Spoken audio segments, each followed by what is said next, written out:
बिस्मिल्लाहिर्रहमानिर्रहीम। अस्सलाम वालेकुम। कैसे हैं आप लोग। मैं आज आप लोगों के लिए एक नई रेसिपी लेकर आई हूँ। चिकन चीज़ बर्गर की रेसिपी है। रेसिपी को आप लोग एंड तक देखिएगा ताकि आपको रेसिपी समझ आ जाए सही से। ये चिकन ली थी मैंने, बोनलेस चिकन ली थी हाफ़ के जी चिकन में मैंने जो है नमक डाला था 1 टेबल स्पून। नमक डालने के बाद मैंने इसको मिक्स करने के बाद लहसुन अदरक का पेस्ट डाला था मैंने। अगर आप लोगों के पास लहसुन अदरक का पेस्ट नहीं है, पाउडर है, तो वो भी डाल सकते हैं। 1 टेबल स्पून इसमें मैंने हरा धनिया लिया था और 4 हरी मिर्चों को कर दिया था रफली, वो डाली। 1 टेबल स्पून मैंने इसमें सफ़ेद मिर्ची डाली थी। 1 टेबल स्पून इसमें ब्लैक मिर्ची डाली थी। 1 टेबल स्पून मैंने इसमें चिली पाउडर डाला था, चिली फ्लेक्स डाला था।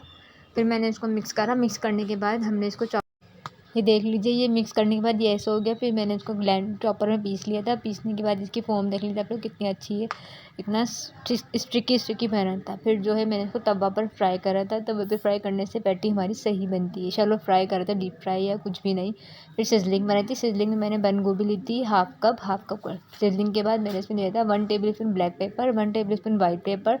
उसके साथ फिर ये इसके इंग्रेडिएंट्स हैं बर्गर के बन के पैटी, यानी कि पूरी इंग्रेडिएंट्स अब ये हैं। इसलिए देख लीजिए आपको फाइनल लुक ये है। फ्रेंच फ्राइज़, बर्गर हो फ्रेंच फ्राइज़ ना हो ऐसा हो नहीं सकता। चीज़ स्लाइसेस हमने इसके ऊपर ही रख दिए थे।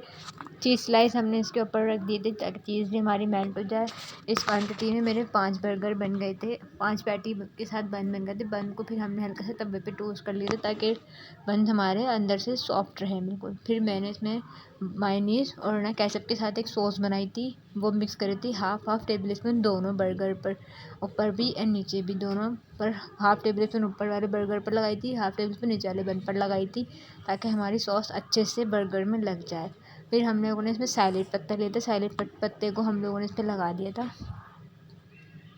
एक सैलेड पत्ता हमने एक बर्गर पर लगाया था, एक सैलेड पत्ता हमने एक बर्गर पर लगाया था। फिर हम इसमें रखेंगे अपनी पैटी को आप लोग देखिएगा कितनी खूबसूरत और कितनी अच्छी लगेंगी। अभी दिखाती हूँ मैं आप लोगों को, देखिए कितनी अच्छी लगेंगी।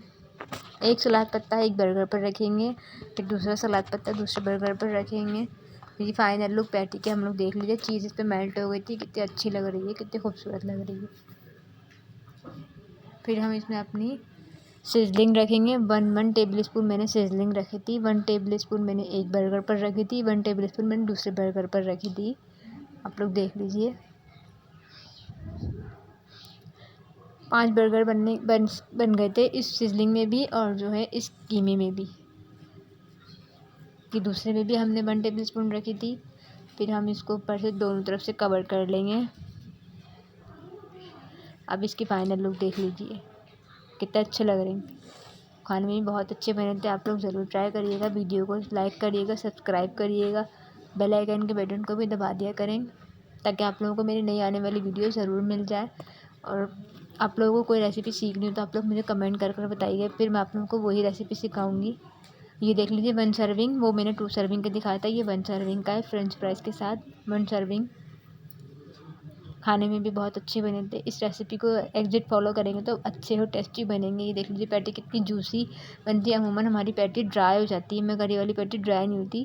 बगैर अंडे की बनाई थी इसको मैंने। वीडियो को लाइक करिएगा, चैनल को सब्सक्राइब करिएगा, बेल आइकन के बटन को ज़रूर दबाइएगा। अल्लाह हाफ़िज़।